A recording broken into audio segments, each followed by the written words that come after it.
seu PKB e há um mês atrás a minha filha nasceu.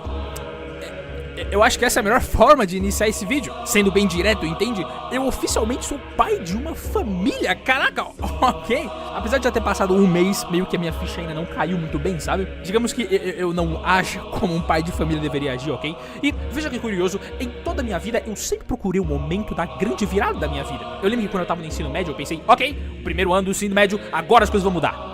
Depois quando eu saí da escola, ok, agora sim, as coisas vão mudar. Depois quando eu comecei a trabalhar pra valer, ok, agora sim, dessa vez as coisas vão mudar. Então toda vez, em cada momento importante da minha vida, eu pensava, ok, agora é o momento da minha virada de chave. Agora é o momento que eu vou deixar o meu eu do passado e me tornar um homem de fato que eu realmente quero ser. E quando eu descobri que eu ia ter uma filha, eu pensei exatamente a mesma coisa. Ok, agora sim, não tem erro. Agora sim, as coisas vão mudar. E agora vai começar o meu Prime. Afinal, todos dizem isso, que quando um homem se torna pai, ele muda completamente. E depois que minha filha nasceu, pra ser bem sincero, foi então que eu percebi duas lições muito importantes. A primeira delas é que existe uma distinção importante entre o homem que eu queria ser e o homem que eu preciso ser. Veja, todas as vezes da minha adolescência, quando eu pensava que era o momento da minha grande mudança, que eu ia entrar no meu Prime, que eu ia largar a vida passada, os erros passados, que agora eu tô um jeito na minha vida e vou me tornar o ideal de homem que eu sempre quis ser, eu como que não percebia que o ideal de homem que eu buscava era uma espécie de anticristo. Um contra-Cristo, pra ser mais exato. Eu queria ser o homem que estudava, que ia bem na prova, que era popular, que era divertido, que não ia mais cair nos mesmos pecados que eu caía, que eu iria me tornar um homem de verdade, que ia basicamente viver em uma profunda ordem e paz. Mas é curioso porque não era uma paz que vinha propriamente de Cristo, era como uma falsa paz, entende? Em última instância, era como que uma pessoa que só não queria fracassar mais. E eu percebo que muitas pessoas vivem desejando isso, almejando esse objetivo. E eu meio que não percebia que o que eu tava formulando como o objetivo final da minha vida era só uma versão de mim mesmo que nunca fracassava. Todos esses pensamentos era basicamente um pensamento de alguém que não queria mais fracassar, que cansava de tentar e sempre dar errado, e sempre ter que se levantar e começar tudo de uma vez.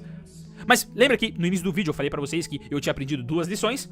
A segunda delas, e que eu ainda não contei, é que eu me torno o homem que eu quero ser vencendo, mas eu me torno um homem que eu preciso ser fracassando. E essa é uma distinção muito importante. O homem dos sonhos que eu queria ser era um homem perfeito, um homem sem quedas. Mas o que o homem deve ser, o que Cristo quer que o homem seja, é precisamente o homem de quedas, mas o homem que se levanta, entende? Um homem que não cai, um homem perfeito. Esse momento onde, nossa, a partir de agora a minha vida mudará completamente. Agora é o turning point. Agora as coisas mudam pra valer. É basicamente o sonho de um fracassado que não aguenta mais ser um fracassado. Mas o homem deixa de ser um fracassado quando ele começa a tratar o fracasso como parte essencial da vida dele. O homem, quando ele vê o fracasso como algo errado, como algo, caramba, isso não faz parte de mim, se torna meio orgulhoso, entende? É como se ele falasse pra si mesmo, calma aí, como é que eu posso fracassar? Como é que as coisas não podem dar certo? Porque eu sempre caio nos mesmos pecados? Porque as coisas sempre acontecem? E ela não percebe que, cara, tu é humano. E a real é que, quando eu tentava ser o homem que eu sempre quis ser, eu na verdade queria ser isso, um homem que não fracassava, um contra-Cristo. E às vezes demora pra entender, mas as coisas não são assim.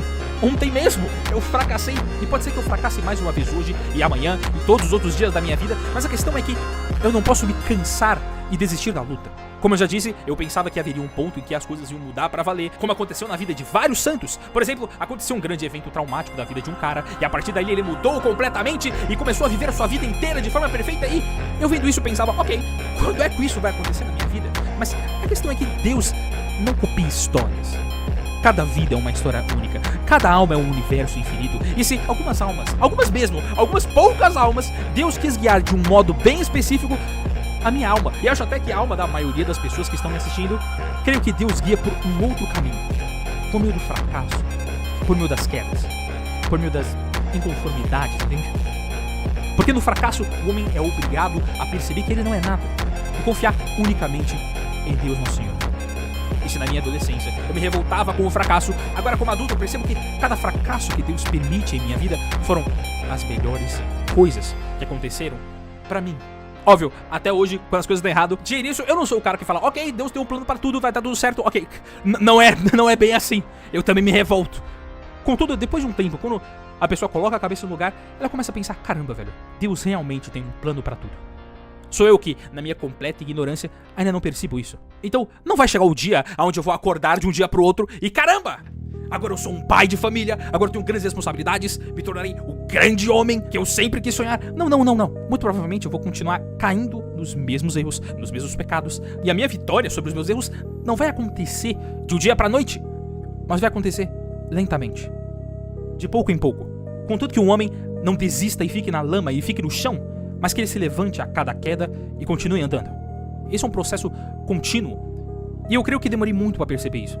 Que é precisamente no fracasso que o homem se torna quem ele precisa ser, que ele deve ser, não que ele gostaria de ser. Porque às vezes a versão que nós queremos de nós mesmos é uma versão egocêntrica e não a versão que Deus deseja de nós mesmos. E é justamente não me tornando quem eu quero ser por conta do meu egoísmo que eu sou como que obrigado a confiar em Deus, a não querer os meus planos para mim mesmo, mas escolher de forma consciente os planos que Deus quer para mim. Ainda que esses planos de Deus para mim passem por um constante fracasso todos os dias, é importante aceitá-los e reconhecê-los como a perfeita vontade de Deus. Por isso, a minha filha nasceu há um mês atrás. E eu sou pai de uma família. A vontade de Deus agora é que eu seja um pai. Não que eu seja o pai perfeito, ou o melhor de todos, ou que tenha todas as virtudes. Não. Basta que eu seja um pai. E permitir que ele faça o resto. Que não tenha medo dos fracassos, que não se abale com as quedas, que se levante cada vez mais animado. Importa seguir esse caminho. Importa ser homem diante dos homens, mas uma criança diante de Deus. E eu sou honestamente levado a acreditar que essa é a melhor versão de pai que eu poderia ser. Em outras palavras, ser um outro Cristo. Óbvio, eu ainda não sou, e certamente não vai acontecer de uma hora para outra. Mas a realidade é que Cristo não quer fazer os outros Cristos como um homem faz uma máquina da noite pro dia. Eu diria que é mais como uma planta, que cresce cada dia mais. Que vai regando, depois pega um pouco de sol, e diria até que essa é como que a fórmula da santidade. E apesar das quedas, apesar dos fracassos, apesar das cruzes, esse é o caminho escolhido por Cristo.